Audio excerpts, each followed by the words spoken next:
Hello students, स्वागत है आप सबका एक बार फिर से आपके अपने इस यूट्यूब चैनल पर। दोस्तों अपन पढ़ रहे थे लैब असिस्टेंट से संबंधित जो अपना सिलेबस था एनसीईआरटी 11th क्लास ज्योग्राफी के बारे में। और दोस्तों इसमें अपन ने 3 वीडियो ऑलरेडी पढ़ चुके हैं। आज होगी अपनी इस सीरीज का लेक्चर नंबर 4। और दोस्तों लेक्चर नंबर 4 में अपन पढ़ेंगे क्लास 11th एनसीईआरटी जो बुक है उसका अपन चैप्टर नंबर 3। और चैप्टर नंबर 3 का जो नाम है दोस्तों वो है पृथ्वी की आंतरिक संरचना, यानी कि पृथ्वी के अंदर क्या है, किस तरीके से पृथ्वी के अंदर कौन कौन से मटेरियल अपने को देखने को मिलते हैं, तापमान किस तरीके से बढ़ता है, इन सब के बारे में अपन जानकारी प्राप्त करेंगे। तो दोस्तों शुरू करते हैं। सबसे पहले अध्ययन क्यों किया जाए, यानी कि पृथ्वी की आंतरिक संरचना का अध्ययन क्यों किया जाए दोस्तों। कारण यह है कि पृथ्वी की अगर अपन आंतरिक संरचना का अध्ययन करते हैं तो हमें भूकंप के बारे में जानकारी मिलती है कि भूकंप कहाँ से आ रहे हैं और किस क्षेत्र को सबसे ज़्यादा प्रभावित कर रहे हैं। तो एक तो हमें क्या मिलती है, भूकंप की जानकारी मिलती है। किसकी जानकारी मिलती है दोस्तों? भूकंप की जानकारी मिलती है। इसके अलावा और क्या मिलता है दोस्तों? अपनी जो भी भूमि की आकृतियां हैं, यानी कि जो भू आकृतियां हैं उनके बारे में हमें जानकारी मिलती है कि ये भूमि की आकृतियां कैसे विकसित हुई। और भूमि की आकृतियां आपको पता है 2 तरीके के भूमि के आकृतियों में 2 तरीके के बल काम करते हैं। एक को अपन कहते हैं अंतर्जात बल, क्या कहते हैं दोस्तों? अंतर्जात। और दूसरे को कहते हैं अपन बहिर्जात बल। अब जो इस चैप्टर में अपन पढ़ेंगे वो अंतर्जात बल पढ़ेंगे, यानी कि पृथ्वी के अंदर से ऐसे कौन से बल कार्य कर रहे हैं जिससे पृथ्वी की भूमि या पृथ्वी की आकृति चेंज हो रही है। अपन पढ़ेंगे क्या? अंतर्जात बल। क्योंकि पृथ्वी की आंतरिक संरचना की अपन बात कर रहे हैं तो पृथ्वी के अंदर से कौन से फोर्स लगते हैं जिससे धरातल पर हमें आकृतियां अलग अलग तरीके की दिखाई देती है। और क्या पढ़ेंगे अपन इसके बारे में? इसमें अपन ज्वालामुखी के बारे में चर्चा करेंगे। किसके बारे में? ज्वालामुखी के बारे में चर्चा करेंगे। ज्वालामुखी के बारे में हमें पता चलेगा। इन सब का पता करने के लिए हम किसका अध्ययन करते हैं? पृथ्वी की आंतरिक संरचना का अध्ययन करते हैं। तो दोस्तों शुरुआत करते हैं कि पृथ्वी की जो आंतरिक संरचना है, पृथ्वी के अंदर जो चीजें हैं उन सब की जानकारी हमें कैसे मिलती है, यानी कि पृथ्वी के गर्भ की जानकारी, पृथ्वी के अंदर वाले भाग की जानकारी हमें उपलब्ध करवाने वाले सोर्सेज क्या है, स्रोत क्या है। तो दोस्तों इन स्रोतों को 2 भागों में बांटा गया है। एक तो जो हमें डायरेक्टली मिलते हैं और एक हमें जो इनडायरेक्टली मिलते हैं, यानी कि जो सोर्सेज है जिनसे हमें पता चलता है कि पृथ्वी के अंदर किस तरीके की संरचना है। इसकी हमें 2 तरीके से हम इसे जानकारियां मिलती है। एक तो प्रत्यक्ष रूप से और दूसरी मिलती है हमें अप्रत्यक्ष रूप से। प्रत्यक्ष रूप से जानकारी उपलब्ध करवाने वाले जो चीज़ें हैं वो कौन कौन सी है? एक तो खनन, एक है आपका प्रवेधन और एक है ज्वालामुखी। खनन क्या होता है दोस्तों? खनन का मतलब होता है खनिज को निकालने के लिए पृथ्वी के अंदर जो गड्ढा किया जाता है, यानी कि पृथ्वी के अंदर खनिज दबे हुए होते हैं और उन्हें निकालने के लिए जो भूमिगत गड्ढा किया जाता है, खोदा जाता है जमीन के गर्भ को, भूमि के गर्भ को, उसे क्या कहते हैं? खनन कहते हैं।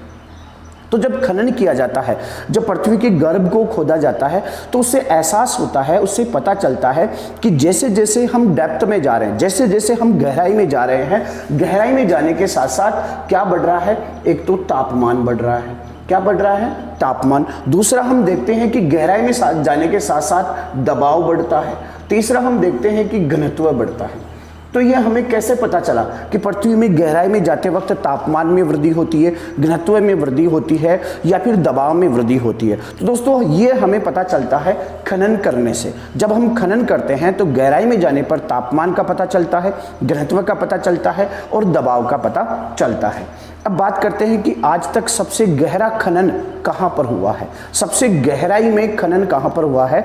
तो दोस्तों सबसे जो गहरा खनन है वो अफ्रीका महाद्वीप में, कहाँ पर? अफ्रीका महाद्वीप में जो सोने की खानें हैं वहाँ पर हुआ है। और वहाँ पर दोस्तों 3 से 4 किलोमीटर गहराई तक खनन कार्य किया जा चुका है, यानी कि अफ्रीका महाद्वीप में सोना निकालने के लिए 3 से 4 किलोमीटर गहराई तक गड्ढा किया जा चुका है। दूसरा स्रोत क्या है? प्रवेधन।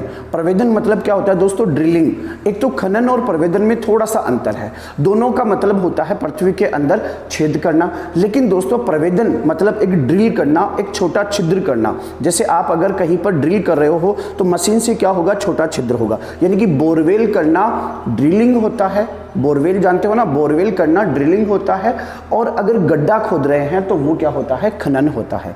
तो दुनिया भर के जो वैज्ञानिक है वो पृथ्वी के अंदर की जानकारी प्राप्त करने के लिए 2 परियोजनाओं के तहत ड्रिलिंग का काम कर रहे हैं। किसका काम कर रहे हैं? प्रवेदन का काम कर रहे हैं। 2 परियोजनाओं के तहत दुनिया भर के वैज्ञानिक लगे हुए हैं पृथ्वी की गर्भ की जानकारी प्राप्त करने के लिए। और 2 परियोजनाएं वो कौन सी है? एक है गहरे समुद्र में प्रवेदन परियोजना। क्या है दोस्तों? गहरे समुद्र में प्रवेदन परियोजना। और दूसरी है महासागरीय प्रवेदन परियोजना। 2 तरीके की परियोजनाएं चल रही है जिसमें वैज्ञानिक लगे हुए हैं ड्रिलिंग करने में, अंदर छेद करने में। अब देखते हैं कि सबसे गहरा जो प्रवेदन है, सबसे गहराई में जो ड्रिल किया गया है वो कहां पर किया गया है? वो आर्कटिक महासागर के कोला में किया गया है। कहां पर किया गया है दोस्तों? आर्कटिक महासागर के कोला में। और लगभग 12 किलोमीटर गहराई तक वैज्ञानिकों ने क्या कर दिया है? छेद कर दिया है। और खनन की बात करें तो लगभग 3 से 4 किलोमीटर गहराई तक खनन किया जा चुका है। क्लियर है? तीसरा अपन चलते हैं ज्वालामुखी।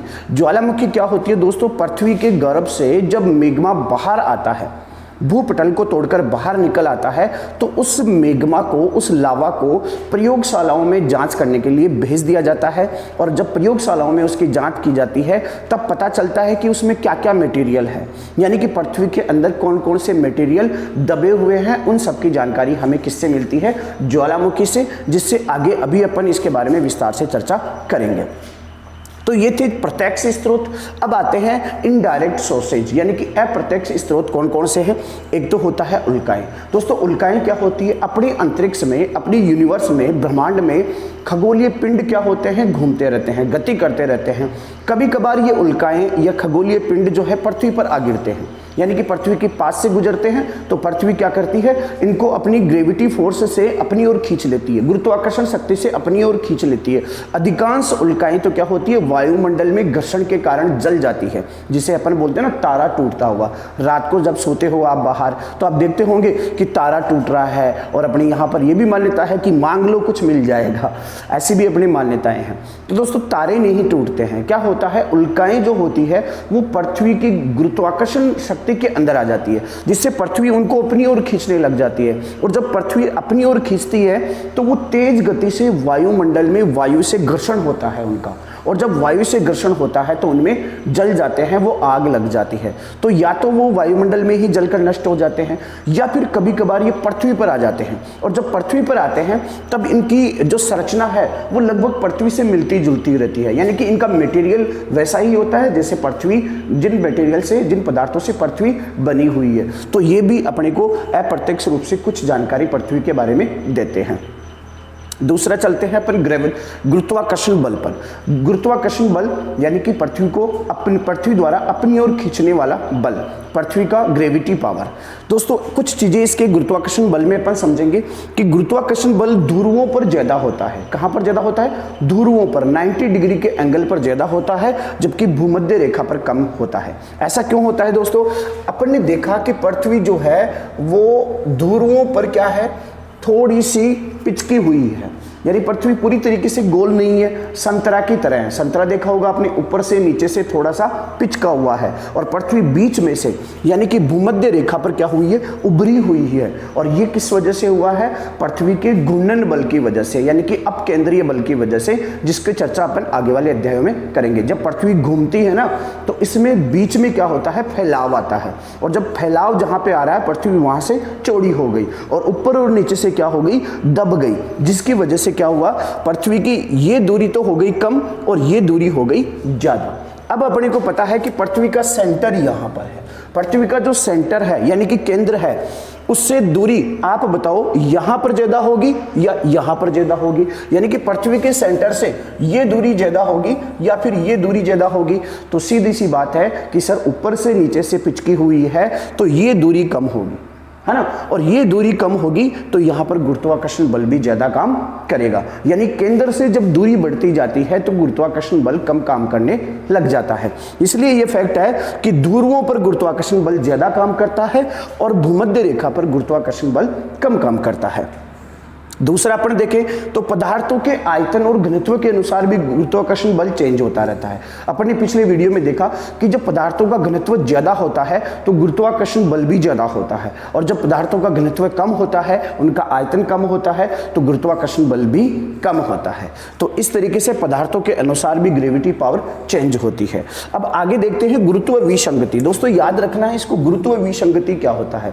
अलग अलग क्षेत्रों में अलग अलग गुरुत्वाकर्षण बल पाया जाता है। ये अपन ने देखा कि ध्रुवों पर ज्यादा, भूमध्य रेखा पर कम, जहां पे घनत्व ज्यादा होता है, जहां पे आयतन ज्यादा होता है वहां पे गुरुत्व बल ज्यादा, और जहां पे घनत्व कम होता है वहां पे गुरुत्व बल कम होता है। तो ये अलग अलग स्थानों पर गुरुत्व बल में भिन्नता पाई जाती है, ये क्लियर है। और जब ये भिन्नता पाई जाती है इसी को क्या कहते हैं दोस्तों, गुरुत्व विसंगति कहते हैं। यानी कि गुरुत्व में भिन्नता ही क्या कहलाती है, गुरुत्व विसंगति कहलाती है। एक अपन चर्चा करते हैं भूकंप। भूकंप क्या है दोस्तों, भूकंप जब पृथ्वी में कंपन आता है, पृथ्वी में जब वाइब्रेशन महसूस किया जाता है उसे ही अपन क्या कहते हैं, भूकंप कहते हैं। जो भूकंप आता है उससे भी हमें पृथ्वी की आंतरिक संरचनाओं के बारे में, आंतरिक स्ट्रक्चर के बारे में या कंपोजिशन के बारे में हमें जानकारी मिलती है, इंफॉर्मेशन मिलती है। अच्छा दोस्तों, ये हुई पृथ्वी की जानकारी देने वाले साधन, सोर्सेज, यानी कि पृथ्वी की आंतरिक संरचना की जानकारी देने वाले सोर्सेज। क्वेश्चन आपसे ऐसे पूछा जा सकता है कि निम्न में से कौन सा अप्रत्यक्ष स्रोत है, कौन सा प्रत्यक्ष स्रोत है। तो आपसे ऐसे पूछा जा सकता है, 4 ऑप्शन दे दिए जाएंगे, तो बताइए कि इनमें से कौन सा अप्रत्यक्ष स्रोत है या फिर इनमें से कौन सा प्रत्यक्ष स्रोत है। इसके अलावा इसमें भी और जो पूछे जा सकते हैं कि अधिकतम जो प्रवेदन का कार्य कौन से महासागर में किया गया, 4 महासागरों के नाम दे दिए जाएंगे, कितना किया गया, अलग अलग जो है दूरी दे दी जाएगी। तो इस तरीके से क्वेश्चन आपसे पूछे जा सकते हैं। अब आगे अपन चलते हैं और आगे मैं बता दूं आपको कि इस वीडियो में अपन एक तो ज्वालामुखी के बारे में विस्तृत अध्ययन करेंगे। किसके बारे में, ज्वालामुखी के बारे में विस्तृत अध्ययन करेंगे, और एक भूकंप के बारे में अपन डिटेल से पढ़ेंगे। तो इन दोनों को अपन स्टार्ट करते हैं और पहले स्टार्ट करते हैं अपन भूकंप को। दोस्तों पॉइंट को, अपने बिंदु को आगे बढ़ाते हुए अब अपन विस्तृत अध्ययन करते हैं अर्थक्वेक के बारे में। किसके बारे में दोस्तों, अर्थक्वेक यानी कि भूकंप के बारे में। दोस्तों भूकंप होता क्या है, पृथ्वी के धरातल पर जो वाइब्रेशन महसूस किया जाता है, यानी कि जो कंपन महसूस किया जाता है, वही क्या होता है, आपका अर्थक्वेक यानी कि भूकंप होता है। ओके दोस्तों, अब भूकंप के प्रकार या फिर भूकंप के कारण, इन दोनों को अपन एक ही जगह पढ़ते हैं कि भूकंप के प्रकार कौन कौन से होते हैं, या फिर अपन कहें कि भूकंप क्यों आते हैं, ये वाइब्रेशन क्यों होता है, इन जो कंपन है धरातल पर वो क्यों होता है। तो इसके कारण दोस्तों देखो 5 प्रकार से अपन प्रमुख पढ़ रहे हैं। एक होता है विवर्तनिकी कारण। विवर्तनिकी कारण क्या होता है दोस्तों, आपने प्लेट टेक्टोनिक सिद्धांत के बारे में सुना होगा। प्लेट टेक्टोनिक सिद्धांत क्या होता है, यानी कि विवर्तनिकी जो प्रभाव जो है वो क्या होता है, अपनी पृथ्वी के अंदर क्या होता है, ठोस चट्टानें हैं और बहुत बड़ी बड़ी चट्टानें हैं, और ये चट्टानें क्या करती है दोस्तों, मूवमेंट करती है, इनमें जो है हलचल रहती है, और हलचल रहने की वजह से क्या होती है, इनमें या तो दरारें पड़ जाती है, ये चट्टानें यानी कि इनमें क्या बन जाते हैं, या तो इनमें भ्रंश बन जाते हैं यानी कि दरारें बन जाती है। इसके अलावा ये चट्टानें एक दूसरे पर क्या करती है, दबाव डालती है, एक दूसरे पर दबाव डालती है, एक दूसरे पर दबाव डालती है। इसके अलावा ये जो चट्टानें हैं एक दूसरे के ऊपर छट जाती है या एक दूसरे से नीचे धंस जाती है।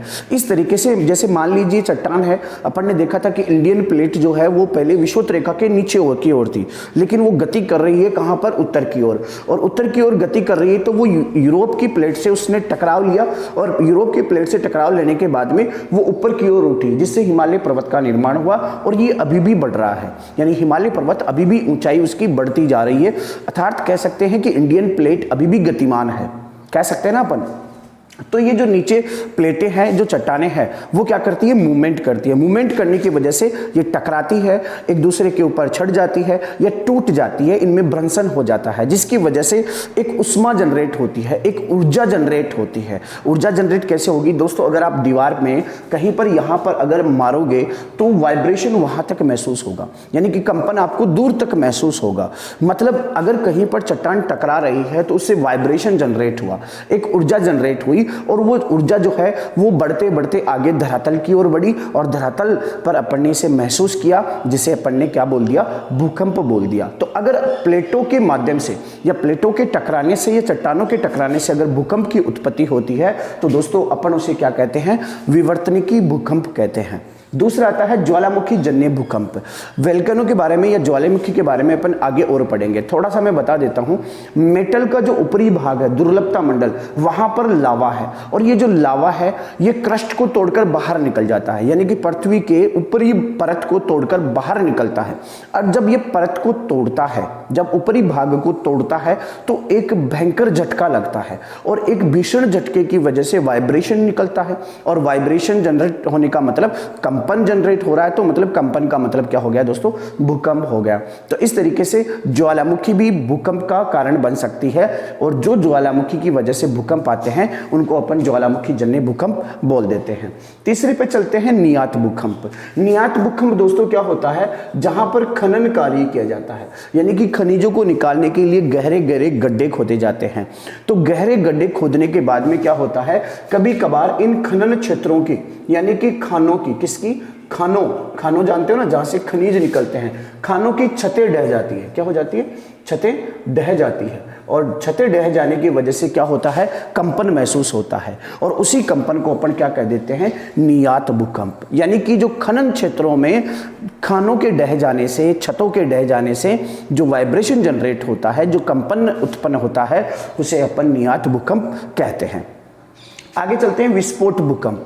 विस्फोट भूकंप क्या होता है दोस्तों, कभी कभार परमाणु या रासायनिक विस्फोट जो होते हैं, रासायनिक विस्फोट जो होते हैं वो भी भूकंप के कारण बन जाते हैं। आपने देखा होगा कि परमाणु परीक्षण किए जाते हैं, विभिन्न प्रकार के परमाणु परीक्षण किए जाते हैं, जैसे कि भारत ने भी किया था 1998 में पोखरण में। तो जो ये परमाणु परीक्षण किए जाते हैं तब एक क्या होता है, भयंकर धरातल पर झटका लगता है और इस झटके से वही कंपन महसूस किया जाता है और वो कंपन भी क्या होता है, विस्फोट भूकंप अपन उसे कह सकते हैं, जो परमाणु या रासायनिक विस्फोट से जनरेट होता है। आगे अपन देखते हैं बांध जनित भूकंप। दोस्तों अपन क्या करते हैं, नदियों के पानी को रोकने के लिए एक दीवार खड़ी कर देते हैं और जिसे अपन क्या कहते हैं, डैम यानी कि बांध कहते हैं। अब ये बांध बनाए जाने से क्या होता है दोस्तों, धरातल पर अनबैलेंस होता है, यानी कि धरातल पर क्या होता है, एक जगह भार इकट्ठा हो गया। जहां पर बांध बनाया जा रहा है वहां पर जल एकत्रित हो रहा है और एकत्रित होने की वजह से वहां पर क्या हो गया, पानी का भार बढ़ गया और पानी का भार बढ़ने की वजह से उसने क्या किया, नीचे की ओर प्रेशर डालना शुरू कर दिया। अगर दबाव बढ़ेगा तो नीचे की ओर प्रेशर होगा और नीचे की ओर प्रेशर होगा तो नीचे जो चट्टानें, जो प्लेटें हैं उनमें भ्रंशन आ जाएगा, वो टूट जाएगी या उनमें हलचल हो जाएगी। तो इस वजह से धरातल पर अनबैलेंस की वजह से भी क्या होता है, भूकंप आते हैं और ये अनबैलेंस मानव निर्मित करते हैं, यानी कि मानव के द्वारा किए जाते हैं और मुख्य रूप से जब बांध बनाए जाते हैं तब इस प्रकार के भूकंप महसूस किए जाते हैं, यानी कि इनको कहते हैं बांध जनित भूकंप। ये भूकंप के प्रकार हो गए और साथ में दोस्तों अपन ने कारण भी जान लिया, यानी कि प्लेटों के खिसकने से, रासायनिक विस्फोट होने से, इसके अलावा खानों की छतें ढहने से, बांध बनाने से भूकंप महसूस किया जाता। और भी बहुत सारे माइनर इसके कारण है, जैसे कि लाउड स्पीकर के बजने से, तेज तीव्र वाहन जो धरातल पर चलता है उससे भी वाइब्रेशन होता है, लेकिन ये क्या होते हैं, कुछ खास इनका इफेक्ट नहीं होता, इसलिए अपन इनको इस श्रेणी में नहीं ले रहे हैं। तो ये भूकंप के कारण हो गए। अब अपन देखते हैं भूकंप का केंद्र। भूकंप का केंद्र क्या होता है दोस्तों, जैसे ये आपकी पृथ्वी है और इस पृथ्वी में जहां पर ये भूकंप जनरेट हो रहा है, जैसे कि मान लीजिए एक ये प्लेट थी और एक यहां पर प्लेट थी, इन दोनों प्लेटों में यहां पर भ्रंशन हुआ इस जगह, तो भूकंप कहां जनरेट होगा, यहां पर, यानी कि भूकंप निकल कहां से रहा है, यहां से। तो इसे कहते हैं भूकंप का केंद्र और इस केंद्र को अपन बोलते हैं उद्गम केंद्र। क्या बोलते हैं, उद्गम केंद्र, या फिर अपन इसे बोलते हैं अवकेंद्र, अवकेंद्र, और इंग्लिश में इसे फोकस अपन कह सकते हैं। क्या कह सकते हैं, फोकस। उद्गम केंद्र या अवकेंद्र इसको कहा जाता है। ओके दोस्तों, भूकंप जहां पर महसूस किया जाता है। अब दोस्तों अपन कहां रहते हैं, अपन इस सरफेस पे रहते हैं, इस पृथ्वी के धरातल पर रहते हैं, सरफेस पर रहते हैं। तो यहां पर जैसे यहां पे उत्पन्न भूकंप हुआ तो यहां से ठीक 90 डिग्री के ऊपर, यानी कि 90 डिग्री का कोण बनाता हुआ पहली बार यहां पर भूकंप महसूस किया जाएगा। जब जिस जगह पर पहली बार भूकंप महसूस किया जा रहा है दोस्तों, इसको कहते हैं अधिकेंद्र। याद रखना है, धरातल पर जिस जगह सबसे पहली बार भूकंप महसूस किया जाता है वो क्षेत्र कौन सा होता है? अधिकेंद्र। यानी कि भूकंपीय तरंगे सबसे पहली बार जहां पर पहुंचती है उसको हम क्या कहते हैं? अधिकेंद्र कहते हैं। इंग्लिश में इसे एपिसेंटर कहा जाता है। एपिसेंटर और फोकस दोनों चीजें याद रखनी है। उद्गम केंद्र और अधिकेंद्र क्या होते हैं? उद्गम केंद्र जहां पे भूकंप जनरेट होते हैं और अधिकेंद्र जहां पर भूकंप महसूस किए जाते हैं। आगे चलते हैं अपन भूकंपीय तरंगे। अब दोस्तों जब भूकंप उत्पन्न होता है, ये वाइब्रेशन या कंपन उत्पन्न होता है, तो ये तरंगों के माध्यम से धरातल की ओर गमन करता है। यानी कि एक तरंगे जो है धरातल की ओर जाती है और ये तरंगे इस तरीके से पहुंचेगी। और ये जो तरंगे होती है वो दो प्रकार की होती है। कौन सी तरंगे होती है? दो प्रकार की। एक होती है आपकी भूगर्भिक तरंगे और एक होती है आपकी धरातलीय तरंगे। यानी कि भूकंप की जो तरंगे हैं वो दो प्रकार की होती है, भूगर्भिक तरंगे और धरातलीय तरंगे। भूगर्भिक यानी कि भूमि के अंदर से जो निकल रही है, भूमि के अंदर से जो तरंगे निकल रही है वो भूगर्भिक तरंगे हो जाएगी। और धरातलीय तरंगे जो धरातल के पास में चल रही है। तो भूगर्भिक तरंगे भी दो होती है दोस्तों, एक तो प्राथमिक और दूसरी होती है आपकी द्वितीयक, यानी कि प्राइमरी और सेकेंडरी। और अपन इसे किससे पढ़ेंगे? पी और एस से पढ़ेंगे। यानी प्राइमरी तरंगों को अपन पी बोलेंगे और सेकेंडरी तरंगों को यानी कि द्वितीयक तरंगों को अपन क्या बोलेंगे? एस बोलेंगे। ये आपको याद रखना है। तो पी और एस तरंगे तो कौन सी होती है? भूगर्भीय तरंगे। और एक तरंग कौन सी होती है? धरातलीय तरंग। दोस्तों ये धरातलीय तरंग कैसे उत्पन्न होती है? देखो पी और एस तो कहां से जनरेट होगी? उद्गम केंद्र से। अब देखो जब पी यहां से कोई तरंग निकल रही है और यहां पे कोई चट्टान थी जो धरातलीय चट्टान थी, इस तरीके से जब ये तरंग ऊपर की ओर गमन कर रही है तो दोस्तों इस चट्टान के संपर्क में आ रही है। जहां पर इस चट्टान के संपर्क में आएगी तो जहां से संपर्क में आने पर इस चट्टान में क्या होगा? वाइब्रेशन फैल जाएगा, इस चट्टान में कंपन फैल जाएगा और एक नई तरंग विकसित हो जाएगी जिसे अपन क्या कहेंगे? धरातलीय तरंग। तो धरातलीय तरंग का जो जनरेट है, धरातलीय तरंग क्यों उत्पन्न होती है? ये दोस्तों भूगर्भिक तरंगों, भूगर्भिक तरंगे जब धरातलीय चट्टानों के संपर्क में आती है, धरातलीय चट्टानों के संपर्क में आती है तो क्या होता है? कौन सी तरंग बन जाती है? धरातलीय तरंग बन जाती है। तो इस तरीके से धरातलीय तरंग का उद्गम होता है। आगे अपन देखते हैं भूकंपीय तरंगों की गति। भूकंपीय तरंगों की गति दोस्तों अलग अलग होती है। यानी कि अगर भूकंपीय तरंगे अगर घनत्व ज्यादा होगा तो भूकंपीय जो तरंगे हैं उनकी गति भी क्या हो जाएगी? तेज हो जाएगी। यानी कि भूकंप जो पृथ्वी के गर्भ में जो घनत्व है उस पर डिपेंड करता है। अगर घनत्व अधिक होगा तो भूकंपीय तरंगों की गति भी क्या होगी? अधिक होगी। याद रखना है, घनत्व अधिक होगा तो गति भी अधिक होगी और घनत्व अगर कम होगा तो भूकंपीय तरंगों की गति भी क्या होगी? कम होगी। यानी जिस तरीके से घनत्व होगा उसी तरीके से भूकंपीय जो तरंगे हैं वो गति करेगी। अधिक घनत्व वाले क्षेत्रों में तेज गति से जाएगी जबकि कम घनत्व वाले क्षेत्रों में धीमी गति से भूकंपीय तरंगे प्रवाहित होगी।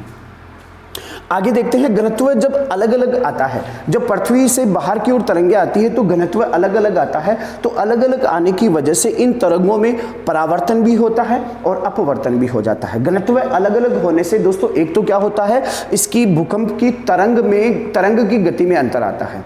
अगर अपन यहाँ पे भूकंप जनरेट हो रहा है और ऊपर की ओर आ रहा है तो घनत्व क्या होगा दोस्तों? यहाँ पर अधिक होगा, यहाँ पर कम होगा, यहाँ पर कम होगा, क्योंकि अंदर जाते जाते घनत्व बढ़ता जाता ना। अभी अपन ने डिस्कस किया कि पृथ्वी के गर्भ में अंदर की ओर जाते हैं तो तापमान में वृद्धि होती है, घनत्व में वृद्धि होती है और दबाव में वृद्धि होती है। तो जब घनत्व में चेंजेज आता है तो भूकंप की जो तरंग है उसकी गति में भी चेंजेज आता है। और भूकंप की गति में जब चेंजेज आता है तो घनत्व में चेंजेज आता है तो परावर्तन और अपवर्तन भी होता है। इस तरंग का क्या होता है? जैसे कि यहां से भूकंप उद्गम हो रहा है और यहां पर क्या है? घनत्व चेंज है। क्या है? बदल गया है घनत्व। तो बदल गया है तो इस तरंग का क्या होगा? जब घनत्व चेंज होता है तो परावर्तन भी हो जाता है और अपवर्तन भी हो जाता है, यानी रिफ्लेक्शन भी हो जाता है और रिफ्रेक्शन भी हो जाता है। जैसे परावर्तन क्या होता है दोस्तों? परावर्तन, ये तरंग यहां पर गई और ठीक वैसे ही इसी मार्ग में वापस लौट गई। जिस मार्ग से जो तरंग जा रही है और आगे जाने पर ठीक उसी मार्ग से वापस लौट जाती है तो वो क्या होता है? तरंग का परावर्तन। अपवर्तन क्या होता है? जब तरंगे जा रही है तो एक माध्यम से दूसरे माध्यम में प्रवेश करेगी, यानी कि अधिक घनत्व या अधिक आयतन वाले माध्यम से दूसरे आयतन वाले या दूसरे घनत्व वाले माध्यम में प्रवेश करती है तो वो क्या होता है? अपवर्तन होता है। यानी कि जब तरंगे आर पार हो जाए तो वो अपवर्तन होता है और तरंगे वापस लौट जाए तो वो क्या होता है? परावर्तन। इसको ऐसे समझते हैं कि दो तरीके के अपन गिलास ले लेते हैं। क्या ले लेते हैं? दो तरीके के कांच ले लेते हैं।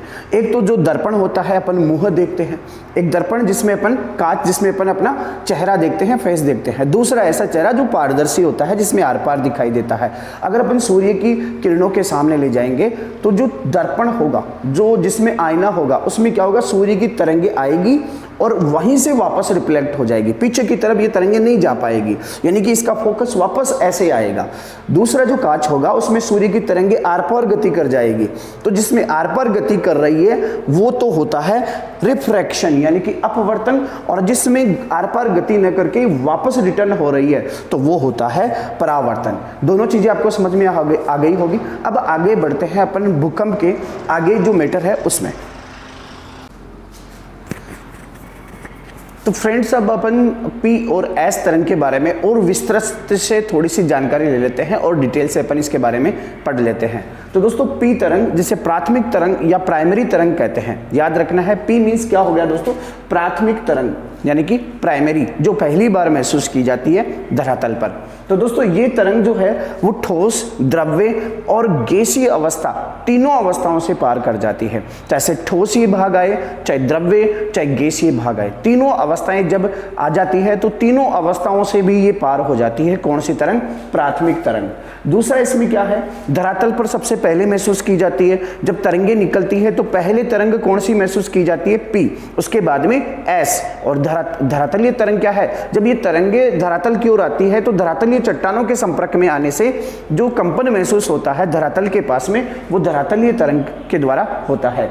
तो तीसरा जो इसका कारण क्या है? कंपन की दिशा के समानांतर बढ़ती है, और कंपन की दिशा के समानांतर बढ़ते हुए ये क्या करती है? पदार्थों पर दबाव डालती है, पदार्थों पर प्रेशर डालती है। और जब पदार्थों पर दबाव डाला जाएगा तो उस टाइम पे इसके घनत्व में चेंज आ जाता है, और जब घनत्व बदलता है, जब तरंगे बढ़ती है तो वो पदार्थों पर दबाव डालते हुए बढ़ती है, और दबाव डालती है तो उन पदार्थों का घनत्व भी बढ़ता है और घटता है। और जब पदार्थों का घनत्व बढ़ेगा और घटेगा तो वो जो पदार्थ है, वो जो चट्टानें है, वो क्या होगी? फैलेगी और सिकुड़ेगी। जैसे ही घनत्व बढ़ेगा सिकुड़ जाएगी, घनत्व घटेगा फैल जाएगी। तो इस तरीके से पदार्थों का घनत्व बढ़ता है और घटता है, जिससे चट्टानें फैलती है और सिकुड़ती है। और ये कौन सी तरंग की वजह से होता है? पी तरंग की वजह से, जो पहली बार महसूस की जाती है धरातल पर, और जो ठोस, द्रव्य और गैस तीनों अवस्थाओं से पार हो जाती है। अच्छा, दूसरा अपन एस तरंग के बाद में देखें। एस तरंग जो है वो पी तरंग के बाद में धरातल पर महसूस होती है। सबसे पहले कौन सी? पी तरंग महसूस होती है, फिर उसके बाद में एस तरंग महसूस होती है। एस तरंग सिर्फ और सिर्फ ठोस माध्यम से गुजर सकती है। जैसे ही द्रव्य और गैसीय अवस्थाएं आती है, ये जो तरंग है ये समाप्त हो जाती है, लुप्त हो जाती है। यानी कि एस तरंग सिर्फ ठोस माध्यम से गुजर सकती है। पी तरंग के बाद धरातल पर महसूस होती है, चट्टानों में गर्त और उभार बनाती है। दोस्तों, पी तरंग चट्टानों को सिकोड़ती है और फैलाती है, जबकि एस तरंग चट्टानों में गर्त बनाती है और उभार बनाती है, यानी कि उनको ऊंचा उठाती है और उनमें गड्ढा बनाती है। कौन सी तरंग? एस तरंग। और लास्ट वाली आती है कौन सी? धरातलीय तरंग। ये दोनों कौन सी थी दोस्तों? भूगर्भीय तरंग। कौन सी थी? ये दोनों भूगर्भीय, यानी कि भूमि के गर्भ से उत्पन्न होती थी, है ना। और ये दूसरी नंबर की कौन सी? धरातलीय तरंग, जो भूगर्भीय तरंगों के संपर्क में आने से धरातलीय तरंग उत्पन्न होती है, और ये सबसे ज्यादा विनाशकारी होती है। सबसे ज्यादा नुकसान कौन सी तरंग से होता है? धरातलीय तरंग से होता है।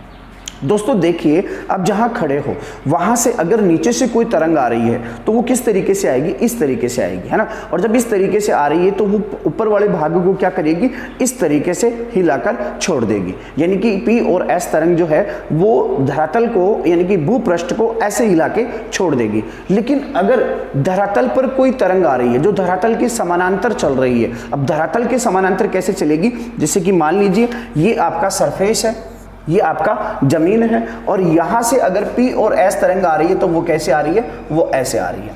लेकिन अगर धरातलीय तरंग आती है तो वो कैसे आएगी? वो ऐसे आएगी, यानी कि धरातल के समानांतर आएगी। तो दोस्तों ये क्या करेगी? धरातल में इस तरीके से आएगी, धरातल पर। जब धरातल पे इस तरीके से आएगी तो आप अंदाजा लगा लीजिए कि जब यहाँ पे ऐसे आएगी तो पीछे वाला हिस्सा ऊपर उठेगा, आगे गर्त बनेगा, फिर आगे बढ़ेगी तो यहाँ पे गर्त, फिर आगे उठेगा। तो मतलब ये क्या करेगी, धरातल को तोड़ते हुए इस तरीके से लाएगी, जिससे पूरा जो अपना बिजली का जो जाल तंत्र है, जो भी बिजली के पोल है वो गिर जाएंगे, इमारतें गिर जाएगी, क्योंकि इमारतों का एक हिस्सा उठेगा, एक तरफ क्या होगा, गर्त होगा, तो वो क्या होगी, गिर जाएगी, इमारतें गिर जाएगी। इसके अलावा जो अपने परिवहन के साधन है वो भी हो जाएंगे ध्वस्त।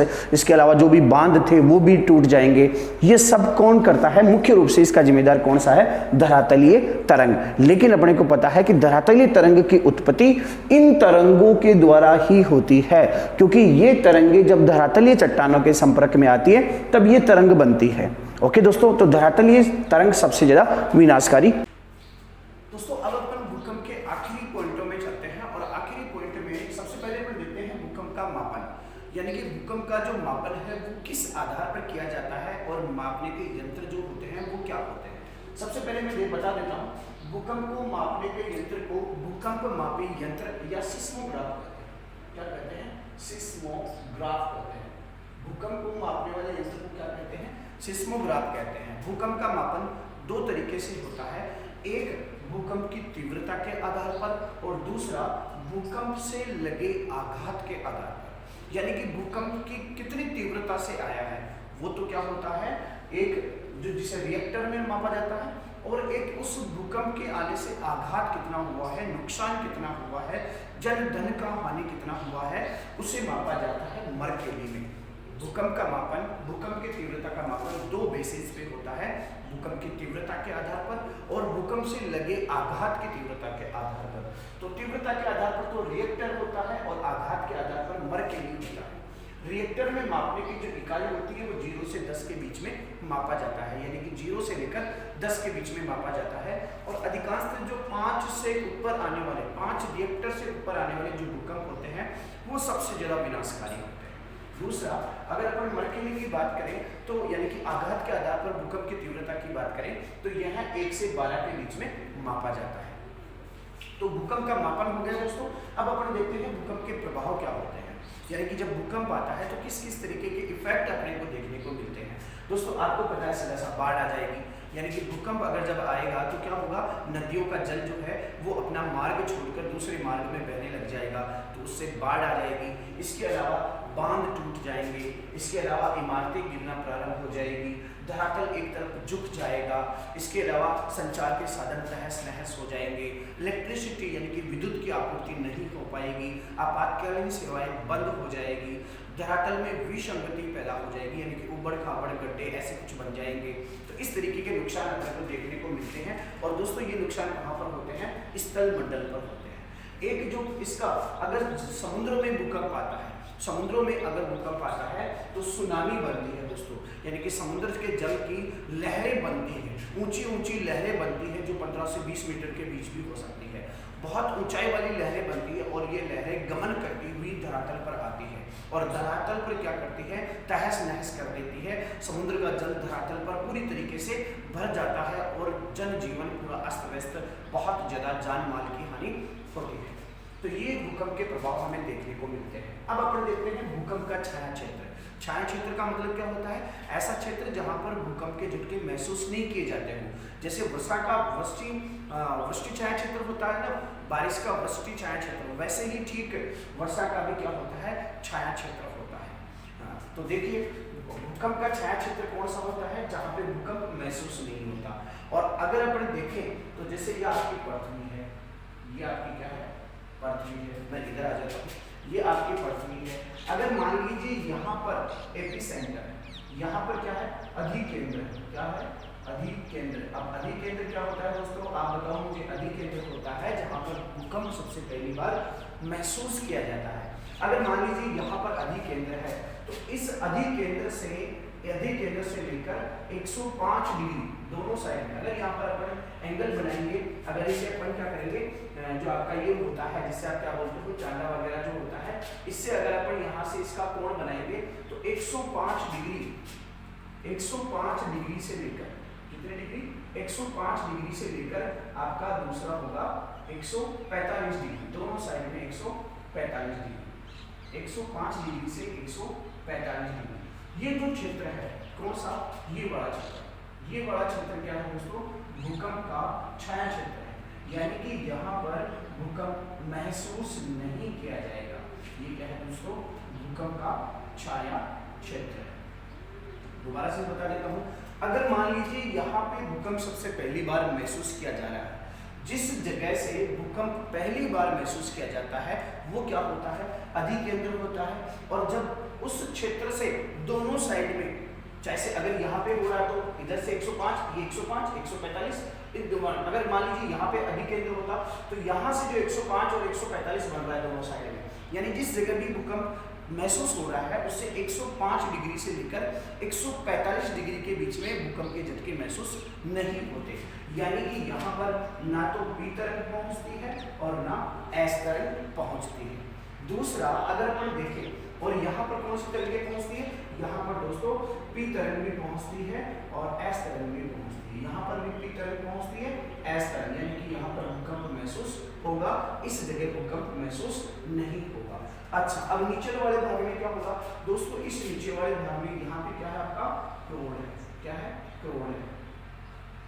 इस क्रोड से इधर यानी कि 145 डिग्री से आप 180 तक देखोगे, चाहे वो इधर से देखो चाहे वो इधर से देखो, तो दोनों साइड में जो क्षेत्र है यहाँ पर सिर्फ और सिर्फ पी तरंग महसूस की जाएगी। कौन सी तरंग, पी तरंग महसूस की जाएगी, एस तरंग यहाँ पर नहीं पहुंच पाएगी, यानी कि सिर्फ एस तरंग का जो क्षेत्र होता है, जहाँ पे एस तरंग पहुंचती है वो क्षेत्र बस यही होता है, जबकि पी तरंग का क्षेत्र क्या होता है, ये भी होता है, यहाँ पर भी पी तरंग आती है और यहाँ पर भी पी तरंग आती है। अब इसको ऐसे समझिए कि एस तरंग के लिए छाया क्षेत्र कौन सा होगा, अब मैं बोलूं एस तरंग का छाया क्षेत्र, एस तरंग का छाया क्षेत्र।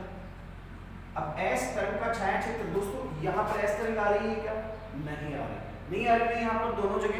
इसके अलावा एस तरंग यहाँ पर आ रही है क्या, यहाँ पर भी नहीं आ रही, यानी कि एस तरंग का छाया क्षेत्र आप 115 डिग्री से आगे वाला जो पूरा क्षेत्र है यहाँ पर एस तरंग महसूस नहीं की जाती।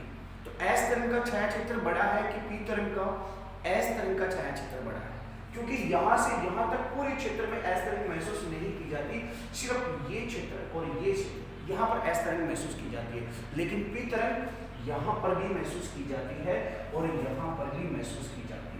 ये इस क्षेत्र में भी पी तरंग आती है और इस क्षेत्र में और इस क्षेत्र में भी पी तरंग आती है, लेकिन पी तरंग का छाया क्षेत्र कौन सा होगा, 105 डिग्री से 145, यानी कि ये जो बेल्ट है ये दोनों तरंगों के लिए छाया क्षेत्र है।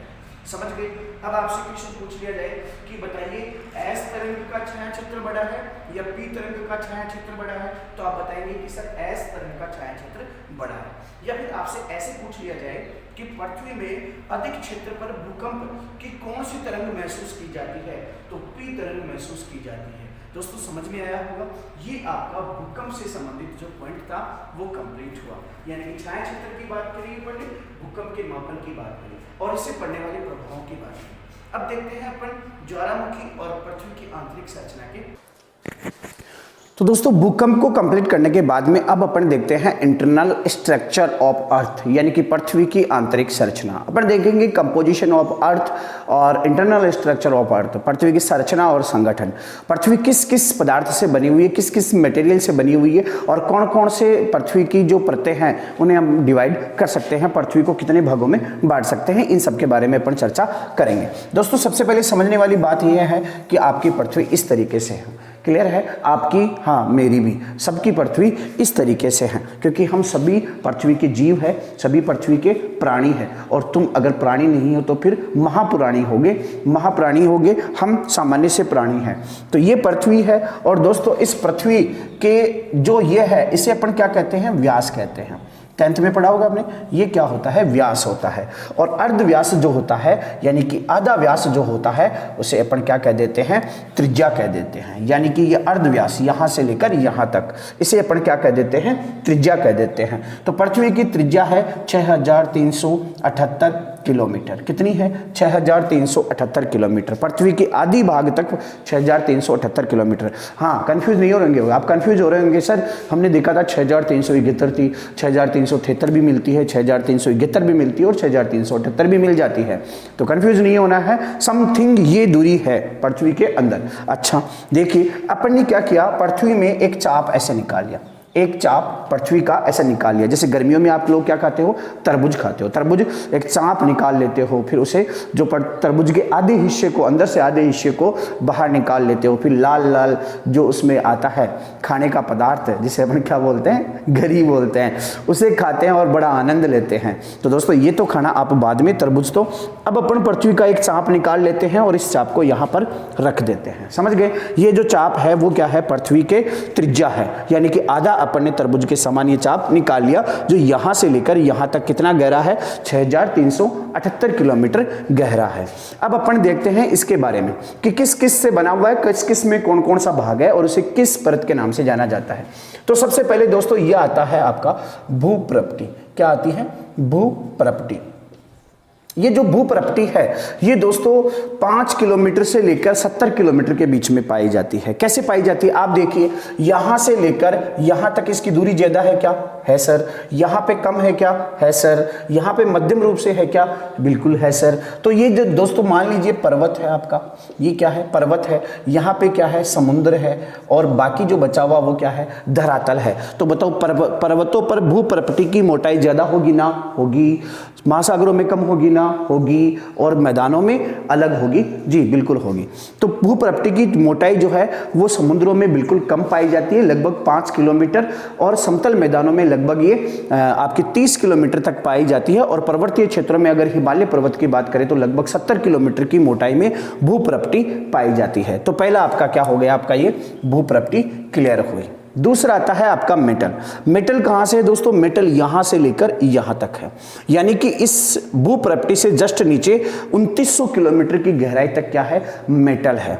दोस्तों जहां पे भूप्रपटी और मेटल भाग अलग होते हैं इसे मोह असंबद्धता कहते हैं। क्या कहते हैं? मोह असंबद्धता। मोह असंबद्धता क्यों कहते हैं? क्योंकि यहां वाला जो मटेरियल है वो अलग है और यहां वाला जो मटेरियल है, पदार्थ है, वो अलग है। जैसे कि मान लीजिए आप किसी चीज को खोद रहे हैं, जैसे कि आपने मिट्टी खोद रहे हैं, तो मिट्टी खोद रहे हैं तो ऊपर वाले मिट्टी में कुछ अलग तत्व आ रहे हैं, लेकिन जैसे गहराई में गए कुछ अलग विशेष प्रकार के कलर की मिट्टी आने लग गई, कुछ अलग तत्व आने लग गए। तो जहां पे प्रारंभिक जो अपन कर जा रहे थे, जिन पदार्थों को देख रहे थे, उससे गहराई में जाने पर अलग ही पदार्थ आ गए। मतलब दोनों पदार्थों के बीच में क्या है? डिसकंटिन्यूटी है। डिसकंटिन्यूटी यानी कि निरंतरता नहीं है, चेंज हो रहे हैं पदार्थ। तो यहाँ पर ये पदार्थ चेंज हो रहे हैं। तो ये जो पदार्थ चेंज हो रहे हैं इसका पता सबसे पहले भौगोलिक विद्वान मोह ने लगाया था। किसने लगाया था? मोहविहीर ने लगाया। पूरा नाम क्या है? मोहविहीर, इसने लगाया था। इसलिए इस जगह को क्या कहते हैं? मोह असंगतता। क्या कहते हैं दोस्तों? मोह डिसकंटिन्यूटी, मोह असंगतता इसे कहा जाता है। ए नहीं लगाया मैंने यहाँ पर, ये ए लगा देते हैं, मोह असंगतता। फिर देखिए इसके नीचे क्या आ जाता है? मोह असंगतता से लेकर 2900 किलोमीटर की गहराई तक मेटल भाग आता है। मेटल का ऊपरी हिस्सा दुर्लभता मंडल कहलाता है। क्या कहलाता है? दुर्लभता मंडल या एस्थेनो, जिसका अर्थ होता है दुर्लभ, कमजोर। और दुर्लभता मंडल के नीचे ठोस मेटल पाया जाता है। क्लियर है कॉन्सेप्ट? मेटल के नीचे 2900 किलोमीटर की गहराई से लेकर 6378 किलोमीटर की गहराई तक आपका क्या पाया जाता है? क्रोड पाया जाता है। क्या? क्रोड। अब इसमें भी सब डिवीजन हो रहा है। हाँ तो दोस्तों 5100 किलोमीटर तक जो गहरा है वो है दोस्तों आपका बाह्य क्रोड। कौन सा क्रोड है? बाह्य क्रोड है। इसे क्या कहते हैं? बाह्य क्रोड। बाह्य क्रोड। और ये नीचे वाला कौन सा होता है? आपका आंतरिक क्रोड, जो 5100 किलोमीटर से लेकर 6378 किलोमीटर की गहराई तक फैला हुआ है। अब देखते हैं कुछ और बातें। दोस्तों भूप्रपटी मिलकर और दुर्लभता मंडल मिलकर, भूप्रपटी और दुर्लभता मंडल मिलकर क्या बनाते हैं? स्थल मंडल का निर्माण करते हैं। किसका निर्माण करते हैं? स्थल मंडल का निर्माण करते हैं। एक चीज और याद रखना आप, ये भी तरलीय अवस्था में है ना दुर्लभता मंडल। तो दुर्लभता मंडल से जो भी मैग्मा आता है, जो भी ज्वालामुखी विस्फोट होता है, वो मैग्मा कहां से आता है? दुर्लभता मंडल से आता है। एक और ध्यान रखना, बाह्य क्रोड किस अवस्था में है? तरलीय अवस्था में है, और आंतरिक क्रोड किस अवस्था में है? ठोस अवस्था में है। ठोस अवस्था में इसलिए है क्योंकि बाहर से प्रेशर ज्यादा लगा हुआ है, तो तरलीय अवस्था में होने के पास में इसके पास में विकल्प ही नहीं है। बाहरी प्रेशर के कारण ये किस अवस्था में है? ठोस अवस्था में। लेकिन जो बाह्य क्रोड है वो तरलीय अवस्था में है। और दुर्लभता मंडल जहां से मैग्मा निकलता है, भूप्रपटी और दुर्लभता मंडल मिलकर स्थल मंडल का निर्माण करते हैं। भूप्रपटी और दुर्लभता मंडल के बीच में असंगतता पाई जाती है, जिसे मोह असंगतता कहते हैं, क्योंकि मोह विहीर ने ही इसका सामने लाया था। अच्छा, अब देखिए आप थ्योरी को देख लीजिए। भूप्रपटी बाहरी भाग जिसका महासागरों में 5 किलोमीटर होता है, महाद्वीपों में 30 किलोमीटर और हिमालय पर्वत पर यह 70 किलोमीटर गहराई तक है। मेटल भूप्रपटी के नीचे वाला भाग जो मोह असंगतता से लेकर 2900 किलोमीटर तक फैला हुआ है। इसके ऊपरी भाग को दुर्लभता मंडल यानी कि एस्तिनो कहते हैं, और भूप्रपटी में दुर्लभता मंडल मिलकर स्थल मंडल का निर्माण करते हैं। क्रोड 2900 किलोमीटर से 6378 किलोमीटर तक फैला हुआ है। 2900 किलोमीटर से 5100 किलोमीटर तक बाह्य क्रोड जो तरलीय अवस्था में होता है, और 5100 से 6378 किलोमीटर जो आंतरिक क्रोड जिसको ठोस अवस्था में होता है। एक चीज और याद रख लेना आप लोग, इस भूप्रपटी को क्या कहते हैं? सियाल भी कहते हैं। क्या कहते हैं? सियाल। इसको कहते हैं सीमा, और इसको कहते हैं निफे। क्योंकि दोस्तों ये निकेल और फेरियम से बनी है, ये सिलिका और मैग्नीशियम से बना है, और ये सिलिका और एल्यूमिनियम से बना है। इसलिए भूप्रपटी को सियाल भी कहते हैं, मेटल को सीमा भी कहते हैं, और क्रोड को निफे भी कहते हैं। तो ये होगी दोस्तों आपकी इंटरनल स्ट्रक्चर ऑफ अर्थ। अब अपन देखते हैं वोल्केनो के बारे में, ज्वालामुखी के बारे में। ज्वालामुखी के बारे में, वोल्केनो के बारे में। दोस्तों ज्वालामुखी दो प्रकार की होती है, एक होती है सक्रिय ज्वालामुखी, एक होती है शांत ज्वालामुखी। पहले देख लेते हैं ज्वालामुखी होती क्या है। बहुत सारे बच्चों को ये भी नहीं पता होगा कि सर ज्वालामुखी होती क्या है। अभी मैंने देखा कि ये पृथ्वी का सरफेस धरातल है। पृथ्वी के गर्भ से जो तरलीय लावा है, तरलीय जो लावा है, ये तरलीय लावा जब बाहर निकल जाता है इन चट्टानों को तोड़कर, इन चट्टानों को हटाकर पृथ्वी की प्रपटी को तोड़कर जब बाहर निकल जाता है और यहाँ पर फैलने लगता है, तब इसको अपन क्या कहते हैं? ज्वालामुखी कहते हैं। ज्वालामुखी यानी कि जिस मुख से ज्वाला यानी कि आग निकल रही हो, क्योंकि ये गर्म होता है, तप्त होता है, तरलीय होता है, तो जिस मुख से जहां से आग निकल रही हो वो ज्वाला का मुख यानी कि ज्वालामुखी कहलाता है। अब जब ये जो बाहर निकलने वाला जो पदार्थ है, जो तरलीय पदार्थ है, ये पृथ्वी के गर्भ में जब तक रहता है, यानी कि धरातल के अंदर जब तक रहता है, तब तक इसे क्या कहते हैं? मैग्मा कहते हैं। याद रखना दोस्तों, मैग्मा कहते हैं। और जब ये धरातल पर आ जाता है तब इसे क्या कहते हैं? लावा कहते हैं। क्लियर है? पृथ्वी के अंदर इसे मैग्मा कहते हैं और पृथ्वी के बाहर इसे क्या कहते हैं? लावा कहते हैं। ये दो तरीके की होती है ज्वालामुखी, एक सक्रिय ज्वालामुखी होती है, एक शांत ज्वालामुखी। सक्रिय ज्वालामुखी यानी कि जहां पर अभी भी लावा निकल रहा हो, अवनत निकल रहा हो, है ना, यानी कि वो सक्रिय है, एक्टिव ज्वालामुखी। शांत ज्वालामुखी यानी कि जहां पर पहले कभी ज्वालामुखी निकला हो, यानी कि ज्वाला निकला हो, लावा निकला हो, लेकिन वर्तमान में वो शांत है, तो वो कौन सी है? शांत ज्वालामुखी, यानी कि वर्तमान में वहां से लावा नहीं निकल रहा है। जब ज्वालामुखी फटती है, जब ज्वालामुखी आती है, तब अपने साथ में कौन कौन सी चीजों को वो बाहर लाती है और बाहर फैलाती है। तो दोस्तों धूल के कण, बहुत सारे धूल के कण वायुमंडल में फैल जाते हैं और यहाँ तक कि टेम्परेचर घट जाता है। कारण क्या होता है? आइसोलेशन, यानी सूर्य का ताप पृथ्वी पर कम पहुंचता है, क्योंकि धूल के कण जाकर वायुमंडल में जमा हो जाते हैं, जिससे सूर्य का प्रकाश नहीं पहुंच पाता। तो धूल के कण बहुत अधिक मात्रा में लावा, हाइड्रोजन गैस, ऑर्गन गैस, राख, धुआं और मलबा ये अपने साथ में बाहर लाता है। आगे देखते हैं ज्वालामुखी के प्रकार। ज्वालामुखी के 5 प्रमुख प्रकार है दोस्तों। इनको अपन लावा के तरलीय या फिर उसका चिपचिपा यानी गाढ़ा होने के आधार पर देखेंगे। शुरुआती 4 ज्वालामुखी को, शील्ड ज्वालामुखी जो होता है ना, इसका लावा मध्यम तरलीय होता है, ना ही तो ज्यादा गाढ़ा होता है, ना ही ज्यादा तरलीय होता है, मध्यम तरलीय होता है, जिसकी वजह से तीव्र ढलान नहीं बन पाते, यानी इस तरीके से इसकी आकृति बनती है। यानी कि आप देखोगे तो कुछ इस तरीके से इसकी आकृति बनेगी, आपका धातु है, यानी कि इसमें क्या होता है? तीव्र ढलान नहीं बन पाती, क्योंकि फैल जाता है, तरलीय होता है, इसलिए लावा क्या होता है? फैल जाता है, तो तीव्र ढलान नहीं बन पाते। और यहाँ पर ये निकास नालिका है, जहाँ से लावा बाहर निकलता है, कभी कभार इस निकास नालिका में पानी भर जाता है तो विस्फोट होता है। कौन सी ज्वालामुखी में? शील्ड ज्वालामुखी में जब पानी भर जाता है तो विस्फोट होता है। एक शंकु का निर्माण भी करता है जिसे शीलर शंकु कहते हैं, यानी कि शंकु प्रकार की आकृति का ये निर्माण करता है। शीलर शंकु शील्ड ज्वालामुखी के द्वारा निर्मित होता है। दूसरा आता है मिश्रित ज्वालामुखी। मिश्रित ज्वालामुखी जो होता है वो मध्यम गाढ़ा लावा निकलता है, यानी पूरी तरीके से चिपचिपा भी नहीं होता, पूरी तरीके से कठोर भी नहीं होता, गाढ़ा भी नहीं होता और ना ही तरल नहीं होता है, यानी कि मध्यम गाढ़ा जो लावा है वो मिश्रित ज्वालामुखी से निकलता है। ज्वालामुखी कुंड जो होता है उसमें बहुत अधिक गाढ़ा पदार्थ निकलता है, यानी कि गाढ़ा लावा किसमें निकलता है? ज्वालामुखी कुंड में। इसे कुंड क्यों कहते हैं? देखो दोस्तों, जब ये ज्वालामुखी बाहर निकलता है, जब ये लावा बाहर निकलता है तो एक भीषण विस्फोट करता है। क्या करता है? भीषण विस्फोट होता है।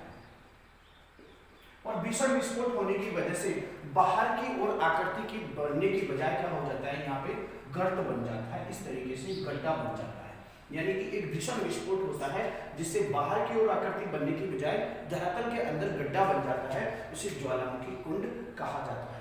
बेसाल्ट प्रवाह क्या होता है दोस्तों? इसमें अत्यधिक तीव्र लावा निकलता है, यानी कि जैसे मान लीजिए आपका सरफेस है, यहाँ से तीव्र लावा निकला और बिल्कुल भी ऊंचाई में नहीं गया और फैल गया यहीं से, यानी यहीं से ये ऐसे फैल गया, यानी कि ये सैकड़ों किलोमीटर की दूरी तय कर जाता है इसका लावा, इतना तरलीय होता है, बिल्कुल पानी के समान। कौन सी? बेसाल्ट प्रवाह। भारत का जो दक्कन ट्रेप है, भारत का जो दक्कन ट्रेप है, यानी दक्कन का जो पठार है वो इसी से बना हुआ है, बेसाल्ट प्रवाह की ज्वालामुखी से निर्मित है, तभी वहां पर काली मृदा पाई जाती है और कपास की खेती वहां पर की जाती है। मध्य महासागरीय कटक ज्वालामुखी, ये क्या होते हैं दोस्तों? ये महासागरों के ज्वालामुखी होते हैं। कटक क्या होते हैं? कटक होती है जैसे एक ये पर्वत श्रृंखला है और इसके पास में एक और पर्वत श्रृंखला है, यानी कि दो पर्वत श्रृंखलाएं पास पास में है और महासागरों में है, तो उन्हें कटक कहा जाता है। तो मध्य महासागर में इस प्रकार की ज्वालामुखी का निर्माण होता है जो कटकों के अधीन होता है, कटकों के ऊपर होता है, उसे मध्य महासागरीय कटक ज्वालामुखी कहा जाता है। तो ये थी ज्वालामुखी की प्रकार। अब अपन देखते हैं ज्वालामुखी से द्वारा निर्मित आकृतियां।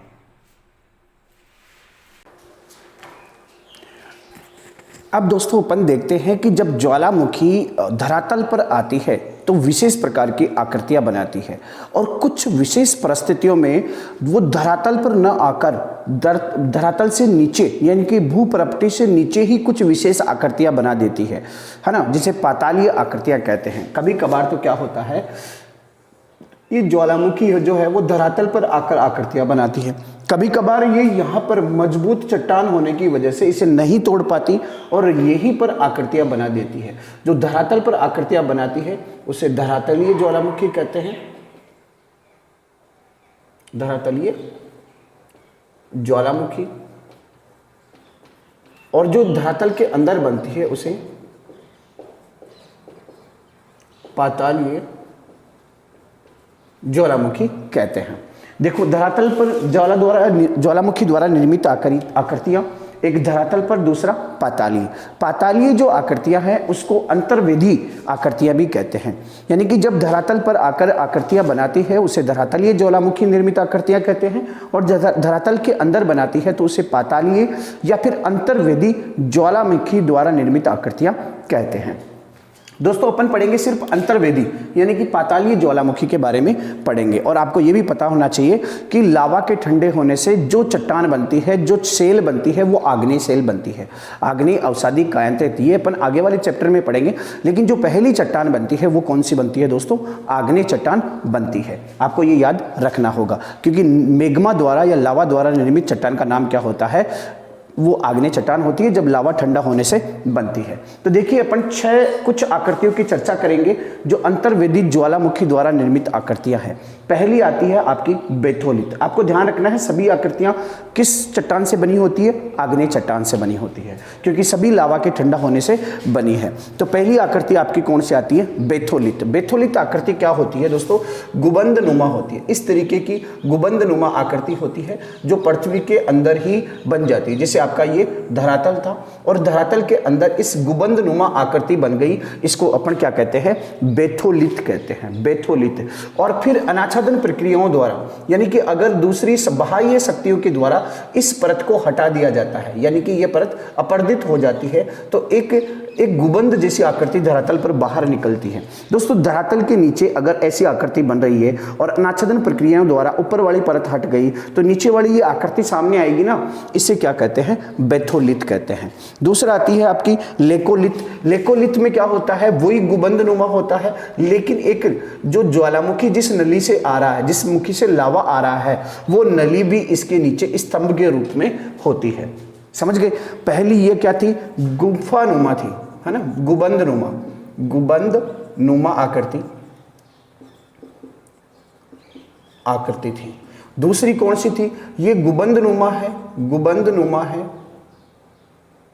लेकिन इसमें क्या है, नीचे एक जो लावा आ रहा है, लावा नली भी जुड़ी होती है, लावा पाइप के रूप में एक नली भी जुड़ी होती है, जहां से जिस दरार से लावा बाहर निकल रहा है वैसी भी आकृति इसमें जुड़ी रहती है। तीसरी आती है आपकी लेपोलिथ। लेपोलिथ क्या होती है, ये ऊपर आते वक्त जब, जैसे कि मान लीजिए ये आपका धरातल है और इस धरातल में ऊपर की ओर आते वक्त जब ये लावा ऊपर की ओर आ रहा है तो यहाँ पर कोई कमजोर चट्टान है ना, यह कमजोर चट्टान है, ये चट्टानों के बीच में भ्रंश है ना। तो भ्रंश में क्या, इस कमजोर चट्टान में जब तस्तरी नुमा आकृति में, किस तरीके की, तस्तरी नुमा आकृति में जब लावा आकर जम जाता है तो उसे अपन क्या कहते हैं, लेपोलिथ कहते हैं। यानी कि धरातल के अंदर तस्तरी नुमा आकृति में, किस आकृति में, तस्तरी नुमा आकृति में, तस्तरी नुमा आकृति में जब लावा जम जाता है तो उसे क्या कहते हैं, लेपोलिथ कहते हैं। देखो बेथोलिथ, लेकोलिथ और लेपोलिथ सबकी सब क्या है, अंतर्वेदी है, यानी कि धरातल के अंदर बन रही है, धरातल के बाहर नहीं बनेगी, इसके अंदर ही बनेगी। तो ये आकृति कटोरी तस्तरी नुमा बनेगी लेपोलिथ। फेकोलिथ कैसी होती है, देखो दोस्तों फेकोलिथ क्या होती है, जैसे ये है ना, इस तरीके से बनती है, लेकिन इसमें गुबंद नहीं बनता। इसमें क्या होता है, ऊपर से ऐसे लहरदार बनती है, यानी कि मोड़दार रूप में, और नीचे एक निकास यानी कि लावा के द्वारा जो बाहर निकल रहा है उस पाइप से जुड़ी हुई होगी और ऊपर से लहर नुमा होगी, है ना। तो इसे क्या कह देंगे अपन, लहर नुमा या मोड़दार आकृति, मोड़दार अवस्था में, मोड़दार अवस्था में भूगर्भ के अंदर ही कमजोर चट्टानों में ये ऐसे फैल जाती है, तो उसे अपन फेकोलिथ जो है वो आकृति कहते हैं। सिल क्या होती है दोस्तों, सिल होती है जब एक चादर के रूप में, किसके रूप में, एक चादर के रूप में आकृति बढ़ जाए, किसके रूप में, एक चादर के रूप में, चादर के रूप में ऐसे अगर फैल जाता है लावा पृथ्वी के अंदर, जैसे ये आपका सरफेस है, ये धरातल है, और इस धरातल में एक चादर के रूप में अगर लावा फैल गया है तो उसे क्या कहेंगे अपन, सिल कहेंगे। क्या, सिल या सीट भी कह देंगे, क्या कह देंगे, सीट। सीट जैसी आकृति बन गई ना, अगर इस तरीके से मोड़दार आकृति होगी तो फेकोलिथ हो जाएगा, कटोरी नुमा आकृति होगी तो तस्तरी नुमा आकृति होगी तो लेपोलिथ बन जाएगा, गुबंद नुमा आकृति होगी तो बेथोलिथ और लेकोलिथ बनेगा। लेकिन बेथोलिथ में अगर नीचे ये निकास नालिका होगी तो वो तो होगा लेकोलिथ, और ये नालिका नहीं होगी तो वो होगा बेथोलिथ। और सील जैसी यानी कि चादर जैसी आकृति बनेगी तो सीट या सिल बनेगी। डाइक क्या होता है दोस्तों, डाइक होता है चट्टानों में भ्रंश में एक दीवार नुमा आकृति बन जाती है। इस तरीके की अगर आकृति बन जाती है तो उसे सीट कहते हैं। जैसे आपका ये सरफेस और इसके अंदर एक स्तंभ के रूप में, एक दीवार के रूप में एक आकृति बन गई तो उसे अपन क्या कहेंगे, डाइक कहेंगे। मैं लिख देता हूं, दीवार नुमा आकृति, दीवार नुमा आकृति ये क्या कहलाती है, आपकी डाइक कहलाती है। और ये जो दीवार नुमा आकृति है ये भारत के दक्कन ट्रेप में भी पाई जाती है।